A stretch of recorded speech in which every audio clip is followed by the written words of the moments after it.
Naml. Saadi یوسف کے زندان خانے میں خاموشی تھی۔ وہ دیوار کے ساتھ کھڑا قلم سے ایک لکیر لگا رہا تھا۔ نیلی جینس پہ سبز ٹی شرٹ پہنی تھی۔ وہ اب پہلے سے دبلا لگتا تھا۔ میری نے میز پہ کھانے کی ٹرے رکھتے ہوئے اسے دیکھا۔ وہاں کونے میں کئی اور لکیریں بھی لگی تھیں۔ 4 ماہ اور 2 دن۔ وہ قید کے دنوں کا یوں حساب رکھتا تھا۔ کیا آج ہماری عید ہے میری؟ میز کی طرف آتے اس نے اداسی سے پوچھا۔ نہیں، کل ہے۔ مجھے یہاں 4 ماہ سے زیادہ ہو گئے ہیں، ابھی تک کوئی میرے لیے نہیں آیا۔ کیا واقعی میرے گھر والے میرے لیے کوشش کر رہے ہوں گے؟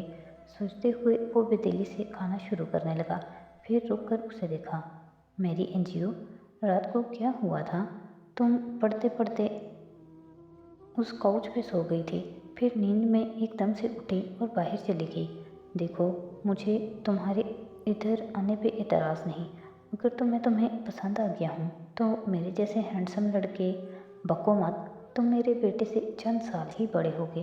خفگی سے اسے جھڑکا، پھر تکان سے کنپٹی سہلائی۔ میں سونے جا رہی ہوں۔ گارڈ برتن لے جائے گا۔ اسے پتا تھا کہ میری کے سوا وہ کسی کو اپنے کمرے میں برداشت نہیں کرتا۔ اگر تم نے رات کو کوئی برا خواب دیکھا ہے تو بتاؤ، میں تمہیں اس کی تعبیر بتاتا ہوں۔ یا صاحب السجن، خود کو جوسف سمجھنا چھوڑ دو اور کھانا کھاؤ۔ درستی سے ٹوکتی وہ سامنے بیٹھ گئی، مگر سعدی نے کھانا ڈھک دیا۔ کون سا خواب ہے جو تمہیں اکثر رات کو نیند سے جگا دیتا ہے؟ میری کچھ لمحے خاموشی سے رہی، پھر بولی تو لہجہ ذرا نرم تھا۔ پہلے نہیں، پہلے تو میرے بیٹے کا ہی خیال آتا رہتا تھا۔ اس کا علاج ہاشم کروا رہا ہے نا، مگر جب سے میں نے تمہیں وہ نیکلس والی بات بتائی ہے وہ سب یاد آنے لگا ہے۔ جب مسز کردار نے علاج کی رقم دینے سے انکار کیا تو کیسے فیونا میری ہمدرد بن کر مجھے اکساتی تھی کہ ان کا نیکلس چرا لو۔ اس کو ان کے جیولری باکس کا کوڈ بھی معلوم تھا۔ اسے کیسے پتا تھا؟ وہ چونکا۔ صاف بات ہے مسز کردار مجھے نوکری سے نکالنا چاہتی تھیں، مگر کانٹریکٹ کے تحت میرا دورانیہ رہتا تھا ابھی۔ سو فیونا نے ان کے ایما پہ ایسا کھیل ترتیب دیا، میں نے چوری کر ڈالی اور ڈپورٹ ہونے کے قریب تھی کہ تمہاری وجہ سے ہاشم مجھے یہاں لے آیا۔ مسز کردار کو کانٹریکٹ سے کیا فرق پڑتا ہے؟ ہاشم بلا وجہ ان کو اپنے باپ کی ملازموں کو نہ نکالنے دیتا۔ مطلب وہ الجھا۔ ان میاں بیوی کے تعلقات کبھی اچھے نہیں رہے۔ اورنگزیب کردار مجھ سے جواہرات میں نظر رکھواتے تھے، وہ اسی لیے مجھ سے بدظن رہتی تھیں، حالانکہ ان کی پسند کی شادی تھی۔ جواہرات نے اپنے ایک بے حد چاہنے والے کو ٹھکرا کر اورنگزیب سے شادی کی اور اورنگزیب کی پہلی شادی بھی توڑوائی۔ اس سے اورنگزیب کی کوئی اولاد نہیں تھی۔ جواہرات نے اورنگزیب کو 2 بیٹے دیے، دولت دی، مگر اب وہ ایک دوسرے سے بیزار آ چکے تھے۔ تمہیں یہ سب کیسے پتا ہے؟ میری مسکرائی۔ بیوقوف لڑکے، میں اس گھر کی ملازمہ رہی ہوں۔ مالک سمجھتے ہیں جیسے ہماری زبان نہیں ویسے ہمارے کان بھی نہیں ہیں، مگر ہم ہر کھانے پہ، ہر چائے پہ موجود ہوتے ہیں۔ گھر کے سارے راز ہمارے سینوں میں دفن ہوتے ہیں۔ واہ، خیر کیا چیز تمہیں ڈسٹرب کرتی ہے؟ وہ رات جب اورنگزیب کردار کی موت ہوئی اس نے جھرجھری سی لی، شاید اندر سے۔ میں خود اتنے برس مسز کردار کی محبت بھری ایک پکار کی منتظر رہی ہوں۔ اس رات زندگی میں پہلی اور آخری دفعہ انہوں نے مجھ سے مسکرا کر بات کی تھی۔ میں اوپر ہاشم کی بالکنی میں پودے دیکھ رہی تھی، ساتھ فون پہ اپنے بیٹے سے بات کر رہی تھی۔ وہ یاد کر کے بتا رہی تھی۔ وہ نیچے اپنے باتھ روم کے دروازے سے جو پچھلے برآمدے میں کھلتا تھا باہر نکل رہی تھی۔ ان کو سردی میں دیکھ کر مجھے فکر ہوئی۔ میں نے ان کو کچھ گرم اوڑھنے کا مشورہ دیا۔ وہ مسکرائی تھیں، پھر مجھے اورنگزیب کے لیے کافی لانے کا کہا۔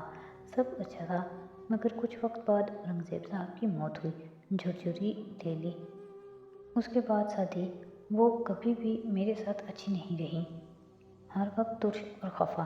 سعدی، میں نے 11 سال ان لوگوں کی خدمت کی، مگر ان میں سے کسی نے 11 منٹ انٹرنیٹ پہ میرے بیٹے کے کیسز کو سرچ نہیں کیا۔ صرف تم نے احسان کیا تھا۔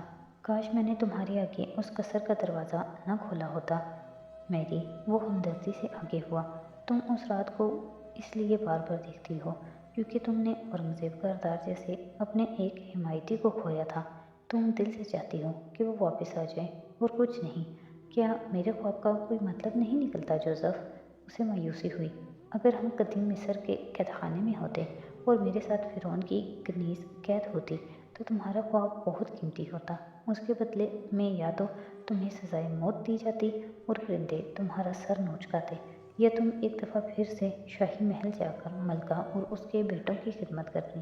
مگر نہ میں جوزف ہوں، نہ مجھے خواب کی تعبیر بتانی آتی ہے۔ میں تو تمہارا دل ہلکا کرنا چاہتا تھا۔ میری نے غیر مطمئن انداز میں سر ہلایا، مگر اٹھتے ہوئے وہ ناخوش لگ رہی تھی۔ شاید یہ کچھ اور تھا جو اسے ہمیشہ سے الجھاتا تھا۔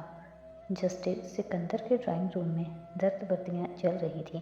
ٹی وی اسکرین پہ مسلسل وہی خبر چل رہی تھی۔